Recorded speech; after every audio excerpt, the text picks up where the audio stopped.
अगर ये बात गलत है तो मैं रिजाइन आपको देना चाहता हूं कि कुछ लोगों की जान चली गई, लाशें हैं जो मोर्चरी में पड़ी हैं, अस्पताल में पड़ी हैं।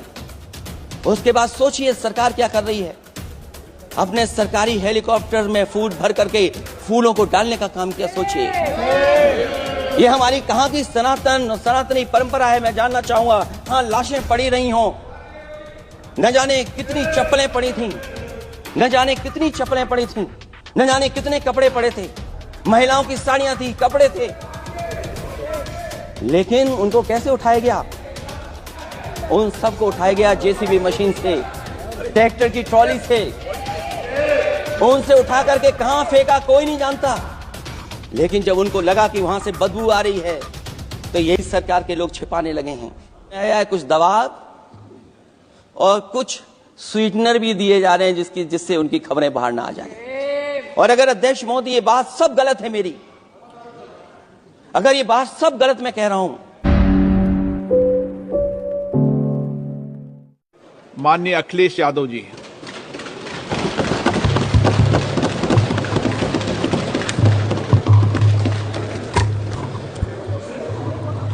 अध्यक्ष महोदय, मैं आपका धन्यवाद देता हूं कि आपने मुझे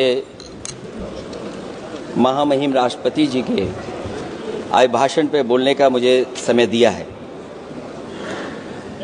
अध्यक्ष जी, मैं सबसे पहले आपका अभिनंदन एवं अभिवादन करते हुए आग्रह करना चाहूँगा कि मुझे बोलने के लिए जो समय दिया है, मैं उसमें से 2 मिनट का समय महाकुंभ हादसे का शिकार लोगों की आत्मा की शांति के लिए खड़े होकर के मौन रखना चाहूँगा।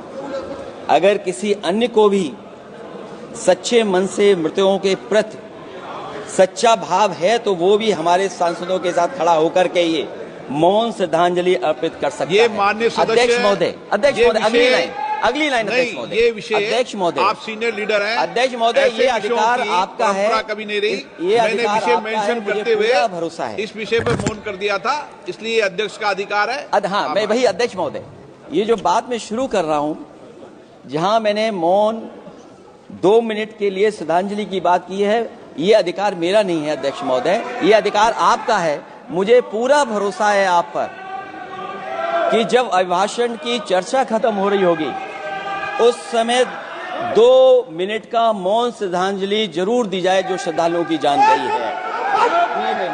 नहीं अध्यक्ष महोदय, नहीं अभी 1 मिनट आपको कुछ मत बोलना। नहीं कुछ नहीं। अध्यक्ष महोदय, अभी तो अध्यक्ष महोदय मैंने बात शुरू नहीं की है, और जिन लोगों को तकलीफ है और जिनको दुख होना चाहिए उनके बारे में मैं, हालांकि वो बात मैं बाद में कहना चाहता था महाकुंभ के बारे में, लेकिन अध्यक्ष महोदय क्योंकि बहुत सारे माननीय सदस्य ये सुन नहीं सकते हैं, इसलिए मैं बात वहीं से शुरू करता हूं। आप देश के परम अभिभावक होने के नाते हमारा आपसे अनुरोध है कि जहां सरकार बजट के आंकड़े लगातार दे रही है, और जब मैंने अभिभाषण पढ़ा अध्यक्ष महोदय, बहुत सारे आंकड़े सरकार ने दिए हैं। आंकड़े देने से पहले महाकुंभ में मरने वालों के आंकड़े भी दे दें। महाकुंभ की व्यवस्था के बारे में स्पष्टीकरण देने के लिए मेरी मांग अध्यक्ष महोदय, सर्वदलीय बैठक बुलाई जानी चाहिए। महाकुंभ आपदा प्रबंधन व खोया पाया केंद्र की जिम्मेदारी सेना को दी जाए। महाकुंभ हादसे के शिकार लोगों की मृत्यु, घायलों का इलाज, दवाइयों, डॉक्टर, भोजन पानी, परिवहन की उपलब्धता का आंकड़ा संसद में पेश किया जाए। महाकुंभ हादसे के लिए जिम्मेदार लोगों पर, महाकुंभ हादसे के लिए जिम्मेदार लोगों पर घोर दंडात्मक कार्रवाई हो। जिन्होंने सच छिपाया है उनको दंडित किया जाए। अध्यक्ष महोदय, हम डबल इंजन की सरकार से पूछते हैं, अगर अपराध बोध नहीं था तो आंकड़े दबाए, छिपाए और मिटाए क्यों गए हैं? साक्ष्य छिपाना और मिटाना भी तो अपराध है। इसका दंड कौन भुगतेगा अध्यक्ष महोदय? जहां इंतजाम होना चाहिए था वहां प्रचार हो रहा था। एक धार्मिक समागम में डबल इंजन का राजनीतिक प्रचार अशोभनीय है, निंदनीय है। इतने बड़े हादसे के बाद कम से कम अब तो वो होर्डिंग उतरवा देना चाहिए। अध्यक्ष महोदय, महाकुंभ की जो तैयारी हुई, जो हम लोगों ने जाना वहां पर, महाकुंभ न केवल 144 साल के लिए ये कहा गया, बल्कि ये भी कहा गया कि पहली बार धरती पर इस तरह का डिजिटल और जो आधुनिक चीजें हैं, टेक्नोलॉजी, उसका इस्तेमाल कर करके महाकुंभ होने जा रहा है।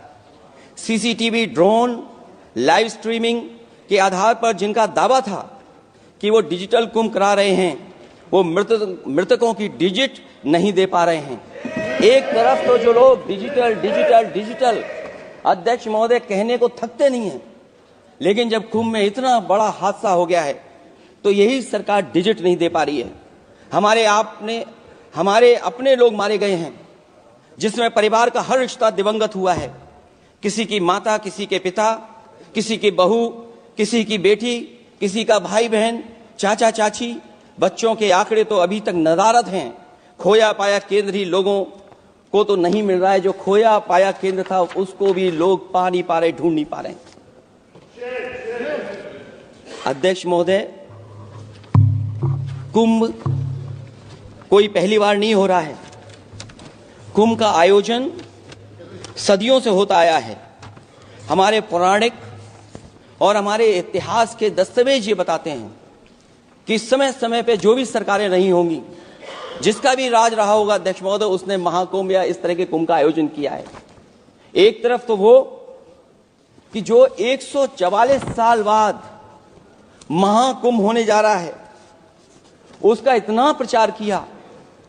और मैंने तो कई टीवी इंटरव्यूज में, कई समाचार चैनलों पर यह बात सुनने में आई और सुनते रहे हम लोग कि सरकार ने 100 करोड़ लोगों के आने का इंतजाम किया है। और अगर 100 करोड़, अध्यक्ष महोदय, अगर ये बात गलत है तो मैं रिजाइन आपको देना चाहता हूं।